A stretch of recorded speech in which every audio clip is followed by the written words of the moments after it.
এই দুনিয়ার জীবনে আল্লাহ পাক রিজিকের পাশাপাশি একজন আদর্শ দিলেন, উসওয়াতুল হাসানা দিলেন, তাকে ফলো করতে বললেন।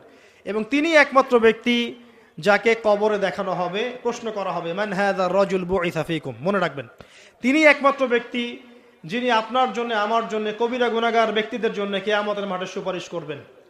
তিনি একমাত্র ব্যক্তি যিনি হাউজে কাউসারে পানি নিয়ে আমাদের জন্য অপেক্ষা করবেন। তিনি একমাত্র ব্যক্তি যার সুপারিশ আল্লাহ পাক কবুল করবেন ইনশাআল্লাহ আযজা ওয়া জাল। কিয়ামতের মাঠে যখন সবাই ইয়া নাফসি ইয়া নাফসি বলবে, তিনি একমাত্র ব্যক্তি যিনি বলবেন ইয়া উম্মতি ইয়া উম্মতি। অতএব আমরা সবাই যেন বিনা বাক্য ব্যয়ে মুহাম্মদ সাল্লাল্লাহু আলাইহি ওয়াসাল্লামকে আমাদের আদর্শ মেনে নেই এবং তার সুন্নত অনুযায়ী জীবনযাপন করার চেষ্টা করি। আল্লাহুম্মা আমিন। আল্লাহ তৌফিক দান করুন।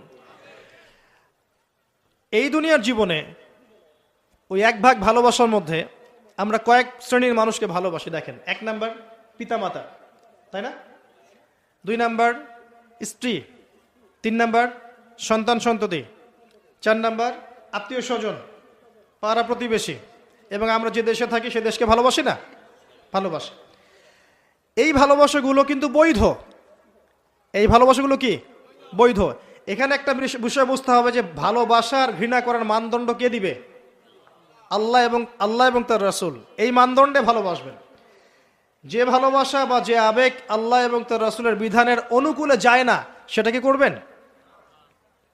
দুটো বিষয়, পবিত্র ভালোবাসা, আল্লাহ কর্তৃক স্বীকৃত বৈধ ভালোবাসা, এটা একটা। আর একটা এর বিপরীত শক্তি, শয়তান কর্তৃক স্বীকৃত ভালোবাসা।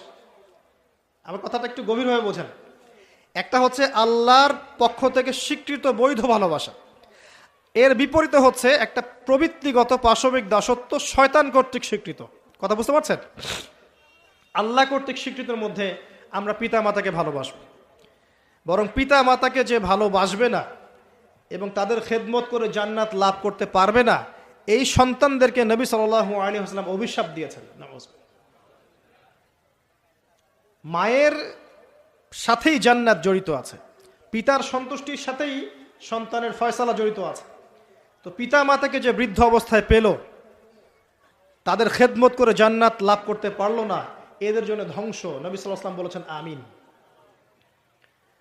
আমরা এখন একটা সমস্যা দেখতে পারি, অনেক পিতা মাতা এসে অভিযোগ করে সন্তান খোঁজ খবর নেয় না, সন্তান ভালোবাসে না, সন্তান হক আদায় করে না। মনে রাখবেন, একজন পিতার একদিনের আত্মত্যাগ আর একজন মায়ের শুধু প্রসব বেদনা, এর হক সারা জীবন তাদের খেদমত করে আমরা শোধ করতে পারবো না।